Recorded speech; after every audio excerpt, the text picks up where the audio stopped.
Welcome to the Wellness Fair. And this presentation is going to touch upon preventable diseases and wellness. The 5 leading causes of death in the United States are preventable. 40% of our annual deaths each year are caused by these 5 categories. Heart disease is our biggest one. Cancer, respiratory diseases, stroke, and unintentional injuries such as falls and accidents. Together, these count for 63% of all U.S. deaths in 2010. And of course, depending on which state you live in, it can vary differently. You take these 5 deaths that are preventable, and these are things that we're in control of. Compare these to the following slide, which is the world deaths, and we're very similar. So the 5 preventable deaths worldwide: heart disease, number 1, stroke, COPD, respiratory issues, and cancer. So the United States, we had accident in there over cancer, but it can go back and forth between the two. So we have the same indicators of these preventable deaths. The number 1 cause of the death in the world and the United States, as mentioned, is cardiovascular disease. Every 3 in 10 deaths are related to these preventable diseases. So what are the causes of these diseases? What are the risk factors that are involved? So the risk factors for these behaviors are also preventable. And it's the lack of physical activity. It's the poor nutrition, stopping at the drive-thru, at the fast food joint because it's easy on your way home. Tobacco use. United States is one of the highest tobacco uses in the industrial nations. Excessive alcohol consumption also is a big factor. So these risky behaviors contribute to these chronic diseases that we have control over and prevent. So let's talk a little bit more detail about the leading causes of the deaths and what types of risk behaviors we can modify. So for heart disease, number 1 in the world and in the United States, tobacco use is one of the riskiest behaviors that can cause heart disease. You're going to see tobacco use repeated several times throughout this slide. High blood pressure, high cholesterol, type 2 diabetes. These can be related to poor diet, overweight, lack of physical activity. Getting pre-screenings is going to help you identify your risk factors that are going to contribute to heart disease if you're not able to modify them. Cancer risk. Tobacco use is here again. Poor diet, physical activity, being overweight, sun exposure, so you can get skin cancer. Hormones, alcohol, there's certain chemicals and substances in the environments that can cause it, and bacteria and viruses can cause cancer as well. Respiratory disease, it includes tobacco smoke and secondhand smoke exposure. Secondhand smoke doesn't necessarily mean tobacco smoke. It can be wood stove. It can be outdoor air pollutions. It can be industrial air pollutions, allergens that you're allergic to, and exposure to your work environment and agents that you might be using there. Stroke is kind of like a silent killer. So stroke, the risks there are for high blood pressure, high cholesterol, of course, heart disease, diabetes, being overweight. If you had a previous stroke, your risk increases to have another one. Tobacco use can impact stroke, and alcohol use, and a lack of physical activity. High blood pressure, cholesterol, a lot of these things, if you're doing pre-screenings, you can identify your risk factors ahead of time to try and prevent the risk of stroke. And the unintentional injury. So in the United States, this is the one difference that was compared to the world, is accidents was one of our top 5 preventable deaths in the United States.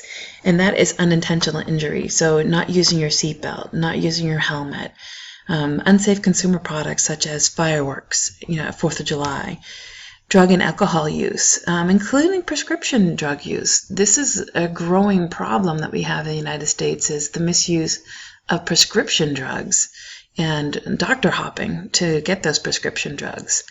Again, exposure to work hazards and unsafe homes and community environments where you're at risk for unintentional injuries or death. So what do we do about it? There are 7 dimensions of wellness, what it means to be well in your lifestyle. They're integrated with each other and they coordinate in a living pattern that involves these different dimensions, and they often support each other and are interchangeable. So one of the dimensions is physical. It's the physical function and operation of your body. How are you feeling? Are you able to move around effectively without pain? And is your body in feeling well and as a lack of tiredness, those types of things. Intellectual, the use of your mind, to keep your mind sharp, you've got to use it. So reading books and doing computer games and stimulation of your mind, thirst for knowledge, just helps keep your mind sharp and helps you feel connected to your community. Emotional, so emotional awareness, not only of yourself, but others' feelings, acceptance and management of those emotions, and recognizing how others may feel, and you're able to react to them appropriately too. Emotional awareness is probably one of the hardest things to recognize in yourself and others, what your actions are going to do to impact others. We are social beings, so social dimension is a huge part of wellness as well. Ability to get along with others, to appreciate their uniqueness, to feel connected to them. We need to have that sense of community. And we're a very diverse country, and it's getting more diverse each year. And so understanding the uniqueness of others is a critical portion to being social and sense of community. Spiritual, so a personal search for your meaning, direction in life, whether it's a religion or just spiritual in nature, your higher power. What's your purpose here? That's an important part of wellness, if you feel like you're connected. Environmental. And so this is an interesting one because preservation of natural resources as well as protection of plants and wildlife are critical for future generation and keeping a healthy environment around you. So it's important to know how you're impacting the environment. Those natural resources aren't infinite. So how do we reserve them and protect them and ensure that they're healthy for others to utilize as well? And the occupation, we spend majority of our life working. And so having personal satisfaction from the work you do is crucial to being well and to have that lifestyle. So you can see how these 7 dimensions are interchangeable and weave in and out of each other and in your lives. And so it's, so for example, if you want to be able to go work out at the gym, it benefits you physically and even emotionally, reducing stress, but it gives you an opportunity to connect with your community and have you be social in that environment as well.